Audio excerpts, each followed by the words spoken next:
नमस्कार दोस्तों, आज हम सुनेंगे सोमवार की व्रत कथा। प्राचीन काल की बात है। एक गांव में एक साहूकार रहता था।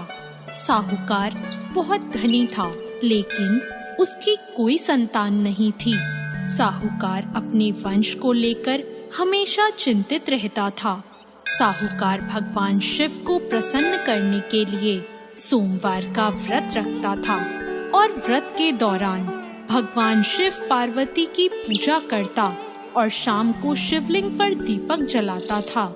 साहूकार की पूजा अर्चना को देखकर एक दिन माता पार्वती ने भगवान शिव से कहा, हे प्रभु, ये साहूकार आपका परम भक्त है। प्रति सोमवार को विधि विधान से आपकी पूजा करता है। मुझे लगता है कि आपको उसकी मनोकामना पूर्ण करनी चाहिए। शिवजी ने पार्वती जी की बात को सुनकर कहा, हे गौरी, ये संसार एक कर्म क्षेत्र है। जैसे एक किसान अपने खेत में बीज बोता है तो कुछ वक्त बाद उसे पेड़ मिलता है, उसी तरह इस संसार में आदमी जैसा कर्म करता है उसे उसका वैसा ही फल मिलता है।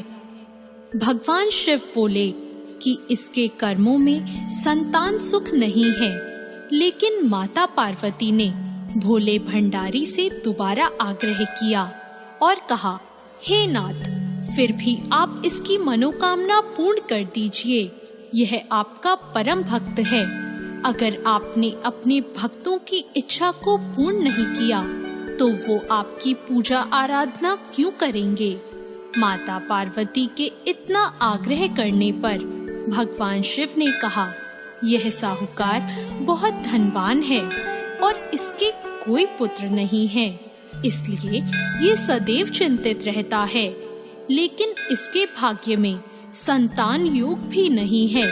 लेकिन तुम्हारे आग्रह करने पर मैं इसे पुत्र प्राप्ति का वरदान दे देता हूँ। लेकिन इसका जो पुत्र होगा वो केवल 12 सालों तक ही जीवित रहेगा। फिर एक रात्रि शिवजी ने साहूकार को स्वप्न में दर्शन दिए और कहा कि उसको जल्द ही पुत्र रत्न की प्राप्ति होगी, लेकिन उसका पुत्र दीर्घ आयु नहीं रहेगा, बल्कि केवल 12 वर्ष तक ही जीवित रह पाएगा। यह बात सुनकर साहूकार ना तो प्रसन्न हुआ और ना ज्यादा दुखी हुआ। साहूकार ने इस बात को सुनकर भी पूजा अर्चना जारी रखी और कुछ दिनों बाद साहूकार की पत्नी गर्भवती हो गई और उसने एक सुंदर बालक को जन्म दिया। बालक के जन्म से घर पर हर्षो उल्लास का माहौल था, लेकिन साहूकार खुश नहीं था, क्योंकि उसको पता था कि उसके बालक का यह जीवन केवल 12 वर्ष तक का ही है और उसने किसी को भी यह बात नहीं बताई थी। जब साहूकार का बालक 11 वर्ष का हुआ तो साहूकार की पत्नी ने कहा कि अब इसका विवाह कर देना चाहिए, लेकिन साहूकार ने मना कर दिया और उसे शिक्षा के लिए काशी भेज दिया। साहूकार ने बालक के मामा को बुलाया और पैसे देकर उन्हें बालक के साथ काशी जाने का आदेश दिया। फिर साहूकार ने मामा भांजे से कहा कि वह काशी जाते समय रास्ते में यज्ञ करते हुए और ब्राह्मणों को भोजन कराते हुए ही जाए। दोनों मामा भांजों ने ऐसा ही किया। काशी जाते वक्त जिस रास्ते से मामा भांजे गुजर रहे थे, उसका राजा अपनी पुत्री का विवाह एक ऐसे राजकुमार से करवा रहा था जो कि काना था, यानी उसे एक आंख से दिखता नहीं था। दूल्हे का पिता इस बात से चिंतित था कि अगर दुल्हन पक्ष को यह पता चल गया कि दूल्हा काना है तो राजकुमारी विवाह के लिए मना कर देगी। इसलिए उसने जब साहूकार के पुत्र को देखा तो उसने सोचा कि मैं अपने बालक के स्थान पर तोरण के वक्त इस बालक को बिठा दूंगा और दुल्हन के पक्ष वालों को पता भी नहीं चलेगा। दूल्हे के पिता ने साहूकार के पुत्र को इस बात के लिए राजी किया। इस तरह साहूकार के उस लड़के ने दूल्हे के कपड़े पहने और घोड़ी पर चढ़कर तोरण की रस्म पूरी की। तोरण के बाद फेरों की जब बारी आई तो दूल्हे के पिता ने साहूकार के पुत्र से अनुरोध किया कि वह दुल्हन के साथ फेरे ले और जब विवाह संपन्न हो जाए तो यह बात किसी को ना बताए। मामा भी राजी हो गया और विवाह समारोह भी निपट गया और शादी संपन्न होने के बाद मामा भांजा काशी के लिए प्रस्थान कर गए।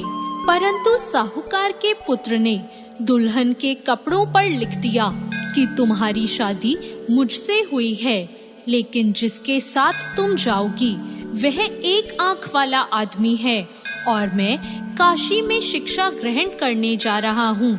जब राजकुमारी ने यह बात पढ़ी तो उसने राजकुमार के साथ जाने से इनकार कर दिया और अपने पिता से कहा, यह मेरा पति नहीं है, मेरा पति शिक्षा ग्रहण करने काशी गया है।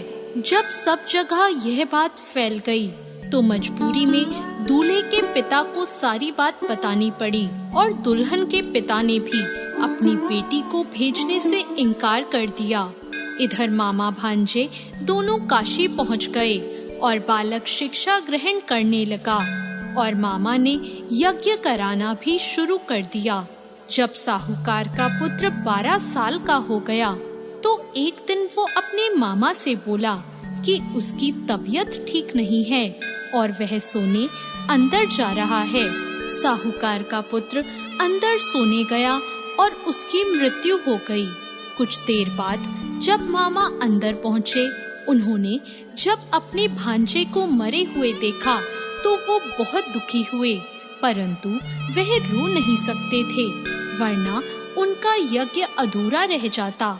इसलिए मामा ने वापस जाकर यज्ञ पूरा किया और ब्राह्मणों का भोजन कराने के बाद मामा अपने मृत भांजे को देखकर रोने लगे।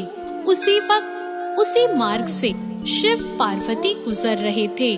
माता पार्वती ने किसी के रोने की आवाज सुनी तो उन्होंने शिवजी से कहा, हे प्रभु, कोई मनुष्य रो रहा है, चलो उसके दुखों को दूर कर देते हैं। शिव पार्वती मामा के पास गए और उन्होंने जब मृत बालक को देखा तो हैरान हो गए, क्योंकि वह भगवान शिव के आशीर्वाद से जन्मा साहूकार का पुत्र था। माता पार्वती ने कहा, हे नाथ, यह तो साहूकार का पुत्र है जिसको आपने केवल 12 वर्ष तक का जीवन दिया था। पार्वती जी ने मृत बालक को देखा तो उन्हें दया आ गई और उन्होंने शिवजी से कहा, प्रभु, आप इस बालक को जीवन दान दे दीजिए, वरना इसके माता पिता जीते जी मर जाएंगे। माता पार्वती के आग्रह करने पर शिवजी ने उनकी बात मान ली और उसे जीवन दान दे दिया। साहूकार का पुत्र जीवित हो गया और मामा भांजे अपने घर की ओर प्रस्थान के लिए चल दिए। रास्ते में साहूकार का पुत्र उसी शहर से गुजरा जहां उसका विवाह हुआ था। दुल्हन के पिता ने बालक को पहचान लिया और मामा भांजों को लेकर अपने महल आ गए। दुल्हन के पिता ने एक समारोह किया और अपनी पुत्री को साहूकार के साथ भेज दिया।